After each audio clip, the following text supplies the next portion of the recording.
When we got our first paid user, I was like, oh my God, we might actually do this. And then the next inflection point is like profitability. And when I say profitability, I mean like, all of us just pay ourselves $1,000, $2,000 a month. That's really liberating time because it's like, hang on, I don't need to go back to a job ever again. Hello and welcome back to Indie Bites, the podcast where I bring you stories from indie hackers in 15 minutes or less. In this episode, we have Sabba, who is the co-founder of Veed, an online video editing platform. Before we get into it, I'd like to thank Weekend Club for continually supporting the podcast. Weekend Club is a community I'm personally a part of, and as I said before, it has made a huge impact on my progress as an indie hacker. If you've ever struggled meeting solo founders and staying accountable, then Weekend Club is for you. Every Saturday we have deep working sessions to help you get your tasks done. I've got a limited promo code for you, 50% off your first month. Go to weekendclub.co and enter IndieBytes as your code.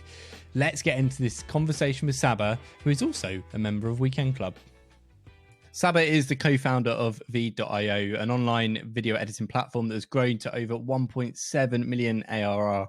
When I first met Sabba, Veed was just a small product that wasn't generating any revenue.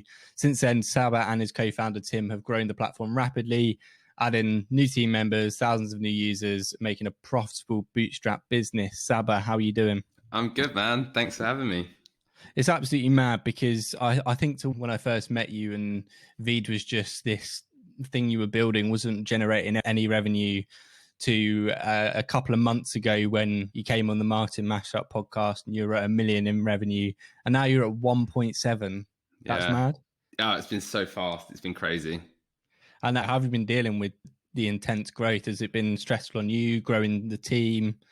I think the main strain is going to be like customer service and us wanting to move faster and to get all the features in that all the users want. The great thing about software is you can add more and more people and not as much breaks. It has been tough and we're still getting through it, but yeah, we're happy and we're enjoying it. Absolutely. So tell me a little bit more about Veed. What is it? So Veed is a simple online video editing platform. So it's like a Canva for video, and people use it to make content for social. They use it to edit webinars, make podcast videos. Basically, any kind of content you want to make for social that's video-based, you can do it with us. Amazing. Where did the idea come from to start off with? I was making content myself for YouTube and Instagram, professionally and personally, and I felt that the tools available at the time were just not up to scratch. So I was editing 20-second clips in Premiere or After Effects, and it just felt very bloated. Yeah, I was just really interested in the space and thought there was an opportunity to do something interesting there, really. Yeah, and in terms of the space, there are quite a few online video editing tools out there. Wave, Headliner, Capwing. What makes Veed different from those? There was obviously video editing products out there online. I remember actually sitting with the local cafe with Tim, we're looking at them, and it just wasn't what we were looking for. So that's why we decided to move forward. Even now, I think it's a huge market and there's lots of really interesting use cases which each company focuses on. The fact that there is so much competition now is a testament to the need for this as a tool. And I'm a user of Veed. I think it's absolutely brilliant. What market are you specifically going after? Because there's some of these tools that specifically go after YouTubers, some that go after podcasters. Subtitling is something that we focus on quite heavily. Our users love it. I think we've got a really good offering. And so I think you hear it again and again with products, just to focus on one thing and do it really well. And I think if you can nail that one thing, then everything else can spin out of it. And how much do you charge for Veed at the moment? How does that look in terms of margins for you? There's two plans. There is a $12 a month and a $25 a month plan when paid annually, or 20% more than that if you pay monthly.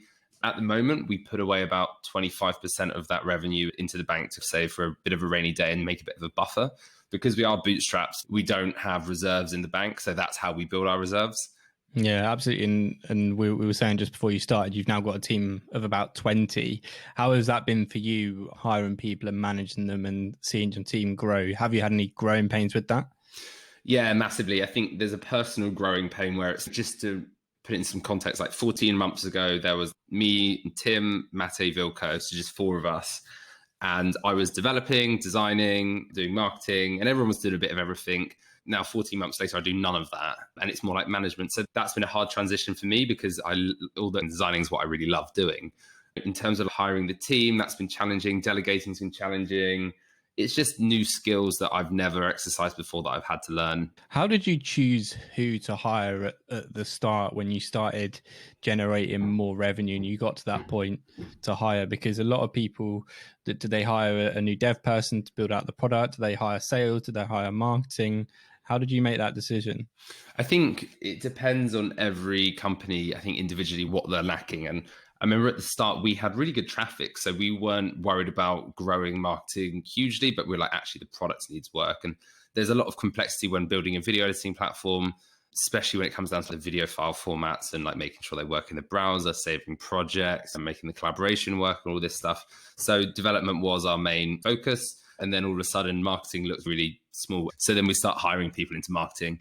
Was there a turning point for you where you started making enough revenue from Veed to go, okay, this works out? Was there ever a point where you thought, I'm not too sure how long we're going to be able to keep this up? So when we got our first paid user, I was like, oh my God, we might actually do this. And even at that point, you just don't know if you're going to make it work out. And then the next inflection point is like profitability. And when I say profitability, I mean like, all of us just pay ourselves $1,000-$2,000 a month. That's really liberating time because it's like, hang on, I don't need to go back to a job ever again. Well, not ever again, but like, there's no immediate rush for anything to change here. The hardest, but also the most fun times are the pre-products when you're just first building it out, when it is super risky. That's also the time where it's just, am I doing the right thing? Could it maybe it will fail? I don't know, Yeah, and a lot of indie hackers are working on their projects or their side hustles alongside a full-time job. Were you working a full-time job when you started Veed, and at what point did you leave? So we had two phases. We had the initial phase where me and Tim worked on Veed full-time for 8 months. Once we got the first basic, really bad version of Veed live, we ran out of money and had to go back to work for 8 months. But during those 8 months, we were working evenings and weekends and then used the salaries that we were getting to hire 2 part-time developers to help us out. So we kept it moving forwards, which was really important. I think we are by nature, both of us, very high risk and very all in. Yeah, we've mentioned Tim a few times as your co-founder. A lot of indie hackers are building their projects solo. They won't have a co-founder.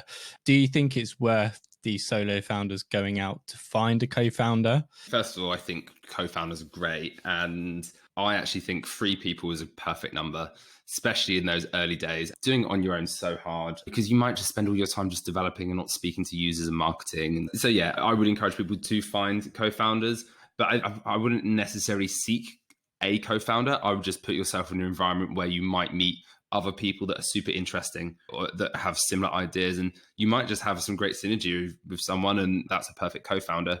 But in general, we're part of Weekend Club together, and there's a lot of people that we chat to and we meet up with externally in real life, have some drinks, put yourself in an environment basically where you are exposed to other interesting people and see what happens. Going back to the sort of the start of Veed, you're bootstrapped, you've done really well to grow to the point you are now. For those people that are at the start of their journey trying to build users, what did you do to get your first sort of 100 users? So one product hunt launch can get you 100 pretty easily. Like one Reddit launch will get you 100 relatively easy.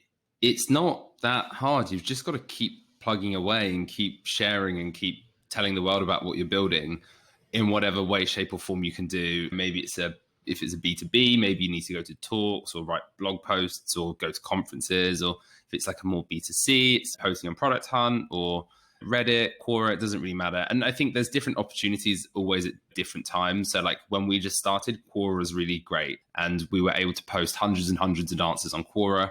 Now we can't do it. Also, just back to what we were saying about co-founders, it's really hard to have your finger on the pulse if you're just in a development environment all day coding. So if someone's actively spending all their time on marketing, that's great.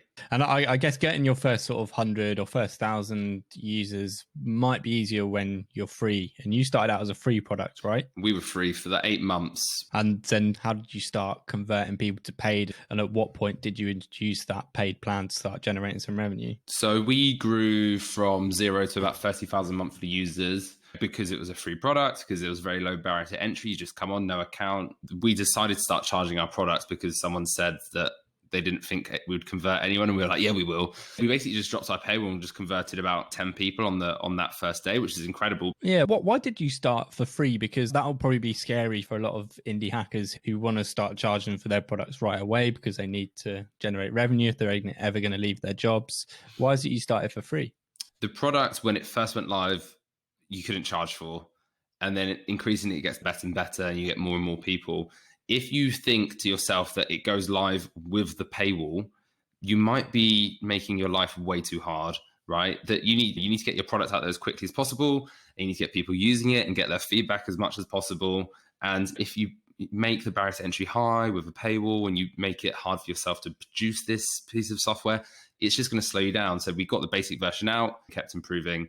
In hindsight, we probably should have started charging for it about 3 months earlier than we did, but first time proper founder, should we say. So yeah, I'm still learning. Yeah, so I guess it was almost a beta where the product wasn't quite ready for people to pay. So you were focusing on growth while you could, and then seeing how many you could convert when you did start charging for it. Do you have a free plan now, or is it a trial? How do you get signups? You can use the product for free, I think, without even signing up still. And you get a watermarked video. You can have an account, which is also free to save all your projects. And then if you want to remove that watermark, it's the paid plans. For your marketing strategy, you said you started off doing the core answers. How has that developed over time, and what are you doing now for growth?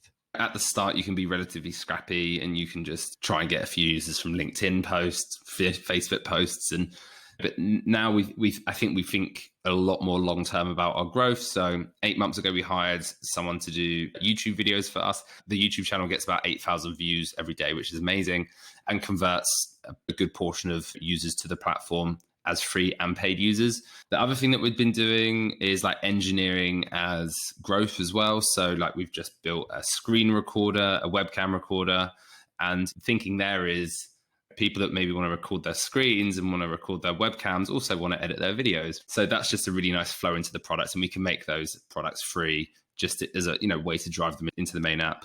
Absolutely. So you've been doing this for a while now. You've been learning along the way with a fast growing business. What advice would you give for founders based on maybe some of the mistakes you've made or those going through a similar growth path? I would say just get stuff out there. Don't wait for it to be perfect. As an indie hacker, you need to make money to support the business to keep developing on it. So build a product that you can charge for. And normally a good litmus test of that is, are there other products in the market that people are willing to pay for? And people going through like the growth stage and just they've got a bit of revenue, I would say push really hard, really fast, because I am a big believer in like trajectory. We are still benefiting from the trajectory of that hard push we did in the first 6 months, and that business is rolling at that speed. So if you want your business to move quicker, just put so much effort in, and I think you can get it to take off. Absolutely. All right, Sabba, you've been a great guest as always. I'll end on a few quick fire questions for you. What do you think is the best book for indie hackers to read? I've got two. So one is the book Traction. It's a growth marketing book. And if you've got something going on, you got a bit of revenue, there's a book called 7 Powers, which is great for business strategy. Favorite podcast to listen to, and it can't be acquired? I like how I built this. I'm sorry. It's good. I enjoy it. Who's an indie hacker you admire, or who should people follow? I really like Josh Pigford. His Twitter's really, I don't know, he's just got some really good content. He tweets some good stuff. But yeah, I just got a lot of respect for him. He's a cool guy. Yeah, big fan of Josh. And finally, what are you most excited about for the future, either in business or personal, Sabba? I'm most excited for coronavirus just going away and we can all go and have fun again. No, I'm looking forward to keep growing the team. 10 million ARR is our next huge target that we're going to try and hit next year. Just keep laser focused on the goal and just get on with it. I'm having fun, man. I'm having fun. Amazing. Thanks for joining me, mate. Thanks so much, dude. Take care. Thank you so much for listening to this episode of Indie Bites with Sabba. Sabba has been on such an amazing journey building Veed, and I think they're going to go really, really far. If you like this episode, I'd love it if you shared it with another indie hacker to help the podcast grow, or if you're on Apple Podcasts to leave a review. It really, really does help. I've got a ton of really cool episodes coming up, including Corey Haynes, who has recently left his role as head of growth at Baremetrics to be a full-time indie hacker.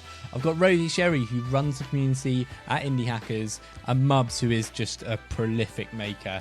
If you want to hear any of those episodes, head over to indiebytes.co and subscribe, and I'll make sure that every episode is in your inbox when it gets released. You can find everything discussed in this episode in the show notes. Thank you for listening, and I'll see you next time.